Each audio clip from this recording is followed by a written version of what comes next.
अच्छा जी, welcome to lecture 2। हम लोग लास्ट टाइम जब मैंने बताया था कि जी वेबसाइट स्टार्ट करने से पहले जो भी काम करना है वो मैंने सिखा दिया लास्ट लेक्चर में। तो अब मैं स्टार्ट करता हूँ एक्चुअल कोडिंग। ठीक है। अब first of all I have to analyse this PST design. Website जब भी आपके पास आती है तो एक ग्राफिक डिज़ाइनर जो से आपको उसका डिज़ाइन देता है, डेवलपर को उस डिज़ाइन को कन्वर्ट करना पड़ता है HTML के अंदर। ठीक है। और अगर बहुत एडवांस डेवलपर है तो वो HTML में नहीं जाता, वो डायरेक्टली उसको वर्डप्रेस में डिज़ाइन करता है। ये भी हम लोग करेंगे लेकिन ये बहुत अपर स्टेप है। ठीक है। ओके। यहाँ पे जब मैं गया तो मुझे जैसा कि उसने बताया कि ये जो पेज है, पेज प्रॉपर्टीज, जब मैंने उसको वेबसाइट को इंपोर्ट किया था इसके अंदर, उसने मुझे बताया था कि ये 1600 विड्थ का है। जी ठीक है। 1600 विड्थ है। 1600 मतलब फुल HD कस्टमाइज्ड है। जी तो मैं यहाँ पे स्टाइल शीट में जाने से जब रहूँगा तो मुझे एक काम जो बाय डिफ़ॉल्ट करना है वो बॉडी है, और बॉडी के अंदर मार्जिन और पैडिंग को ज़ीरो करना है। ये मैंने लास्ट टाइम भी बताया था लेकिन आज मैं फिर बताया था।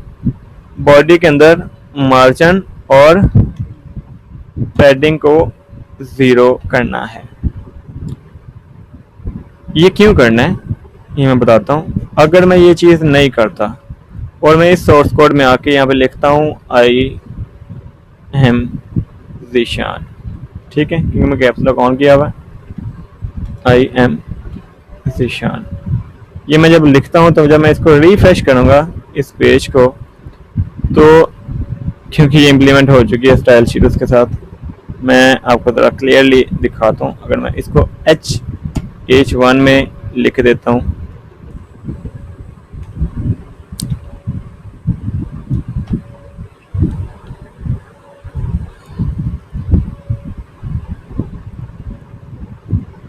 तो ये कुछ चीज़ नज़र आ रही है कि आपको ऊपर से स्पेस बहुत ज़्यादा मिल रही है। मार्जिन दे रहे हैं। ठीक है, मार्जिन वगैरह दे रहे हैं।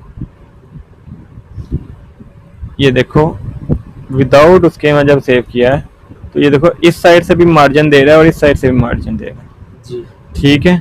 अगर ऐसे समझ नहीं आती तो मैं एक और एग्जांपल के तौर पे आप लोगों को बताता हूँ।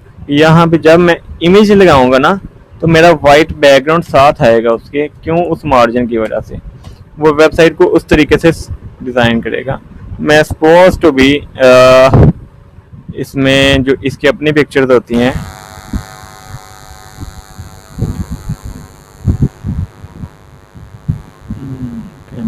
ओके ओके ओके, डेस्कटॉप से जो पिक्चर है,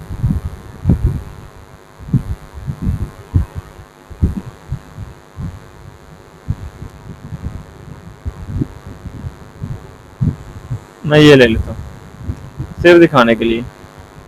जब मैं इसको रिफ्रेश करना है तो मुझे पता लगेगा कि इसने ऊपर से भी मार्जिन दे दिया और लेफ्ट साइड से भी मार्जिन दे दिया।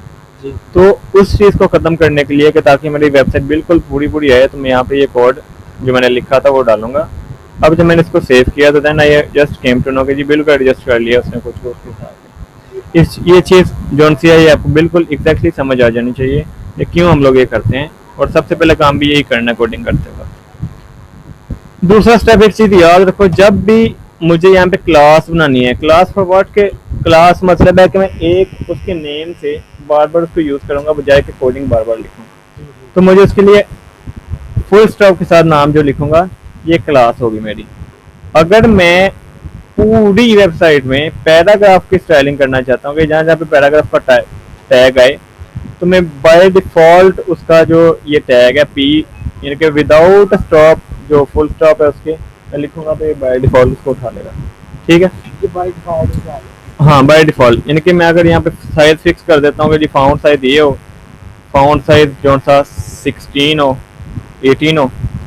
ठीक है। अब अगर मैं अपने कोड के अंदर कहीं पे भी पी यूज़ करूँगा तो वो इम्प्लीमेंट कर देगा जी। मुझे यहाँ पे इसको स्टाइलिश खुद स्टाइल नहीं देना, यहाँ पे जो भी मैं लिखूंगा वो बाय डिफ़ॉल्ट उसका फाउंट जो सा है वो 18 कर देगा। ये पूरी वेबसाइट में जहाँ जहाँ पी का टैग यूज़ होगा वहाँ वहाँ पे लग गया। जी ठीक है। लेकिन अगर मैं ये स्टाइल ही नहीं करता तो उसका साइज जो है वो बाय डिफ़ॉल्ट जो उसका स्टाइल होता है, साइज होता है, वो उसको देखो साइज में। जी समझ आ गई मेरी इस चीज़ की। कोडिंग सेंट्रलाइज करते हैं ताकि वो इजी होती है। ओके। अब जब प्रॉपर वेबसाइट आपने स्टार्ट करनी है तो फर्स्ट यहाँ पे जो आपका आता है उसको आप बोलते हो कंटेनर। कंटेनर कंटेनर का मतलब है जिसके अंदर आपका सब कुछ आना है, ठीक है।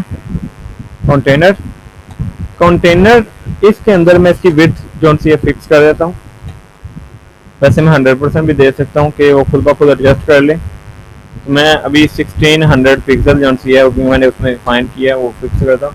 हाइट में यहाँ पे ऑटो दूंगा, लेकिन चेक करने के लिए कंटेनर आता है कि नहीं, तो यहाँ पे मैं हाइट दे रहा हूँ 1000 पिक्सल, सिर्फ चेक करने के लिए। बाद में रिमूव करूँगा इसको। बैकग्राउंड मैं यहाँ पे कोई दे सकता हूँ और बैकग्राउंड कलर मैं दे रहा हूँ फिलहाल। अभी मैं सिर्फ चेकिंग कर रहा हूँ मेरे टैग यूज सही होते हैं कि नहीं। बाद में मैं एक्चुअल स्टाइलिंग की तरफ आता हूँ उसकी, ठीक है। और इसको आपने मार्जिन वगैरह या फ्लोर वगैरह नहीं देना। यहाँ पे जाना है आपने बॉडी के अंदर, तो यहाँ पे डिव डिव बेसिकली एक बॉक्स होता है। तो यहाँ पे एक मैं बॉक्स बना रहा हूँ जिसकी स्टाइलिंग, जिसका नाम जो स्टाइलिंग है मैंने कंटेनर के नेम से की है। जो आपने उसमें शीट में बनाया मैंने।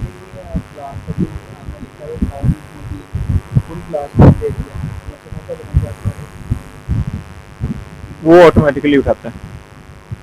जो आप कह रहे हैं ना कि जी मैंने ये क्लास लिखा है, तो वो ऑटोमेटिकली आएगा। ये देखो, अगर मैं दोबारा दिखा देता हूँ, मैं यहाँ पे क्लास लिखता हूँ, एंटर मारता हूँ, खुद ब खुद बता रहा हूँ मुझे कंटेनर क्लास मौजूद है, ठीक है। ये मैंने टच किया तो मेरे पास ये चीज़ 100% आ गई। अब एक चीज़ यहाँ पे देखने वाली है, क्या देखने वाली है कि जी मैंने 1600 पिक्सल किया है और ये वाइट चीज़ आ रही है मेरे पास। तो ये इश्यू नहीं है, बेसिकली मेरी जो एलईडी है उसका जो साइज है वो बहुत बड़ा है, इस वजह से ये आ रहा है। अगर मैंने इस चीज़ को ख़त्म करना है तो आई कैन यूज़ के मैं उसको 100% कर लूँगा विड्थ को। यहाँ मैंने अगर उसको बड़े लेवल पे डिज़ाइन करना है, लेकिन मेरा ख्याल है कि जो साइज हमें वो इस PST में मिल रहा है हम लोग उसको यूज़ करें, ताकि जब हम लैपटॉप वगैरह पे खोलेंगे तो ये इजीली वहाँ पे एडजस्टेबल होगी, ठीक है। ये एलईडी की वजह से दे रहा है, लेकिन अगर मैं इसको 100% करूँ तो आई कैन चेक दैट कि जी ये खुद ब खुद एडजस्ट करता है कि नहीं। मैं सिर्फ चेक कर सकता हूँ। 100% किया, मैंने सेव किया, तो उसने जो 100% विड्थ अवेलेबल है उसके मुताबिक उसको एडजस्ट कर दिया। अब अगर ये इसे लैपटॉप में खोलेंगे फिर भी वो एडजस्ट। हाँ, मैं 100% विड्थ यूज़ कर रहा हूँ, ठीक है, ताकि मुझे इस जो एलईडी है इसके मुताबिक भी वेबसाइट बनती जाए। अब वो बेसिकली इस सेंट्रल लाइन कर देगा इसको, यानी कि जो मैं चीज़ बनाऊंगा वो सेंटर में आ जाएगी। जैसे इसमें अगर आप देखो तो इसमें ये बैकग्राउंड आ रहा है ना आपका ग्रे कलर का, ये वेबसाइट के बाहर आ जाएगा, ठीक है। अब मैं जो चीज़ देखने लगा हूँ वो ये है कि उसने कहा जी कंटेनर का जो कलर है वो है वाइट। अब यहाँ पे अगर तुम लोग देखो तो यहाँ पे दो डिफरेंट कलर के चीज़ें यूज़ हो रही हैं, क्योंकि मैंने 100% इसकी कॉपी बनानी है। तो ये देखो, एक वाइट कलर है और उसके ऊपर डिफरेंट कलर का ग्रे कलर है, ठीक है। Got it. अच्छा, इस कंटेनर को मैंने हाइड कर दी ख़त्म। जैसे कि मैंने कहा था कि मैं इसको हाइड नहीं दूंगा, या मैं हाइड दूंगा तो इसकी हाइड करूंगा ऑटो, नहीं दूंगा तो भी ऑटो ही लेगा वो। इसका बैकग्राउंड कलर मैंने करना है वाइट, बैकग्राउंड कलर मैंने किया वाइट, ठीक है। इसके नीचे अगर आप आपने जब कलर किया उसके बाद आपने वो ये देखो यहाँ पे जब कोई चीज़ खोलनी है तो आपका कंट्रोल और स्पेस इकट्ठा प्रेस करना है तो आपकी ये बार खुल जाएगी, ठीक है। तो उसके नीचे जब आप लोग आ जाओ, यहाँ पे देखो एनालाइज करने पे पता चला कि ये जो सा ये है टॉप बार है, ठीक है। यानी कि इस कंटेनर के ऊपर एक टॉप बार पड़ा हुआ है।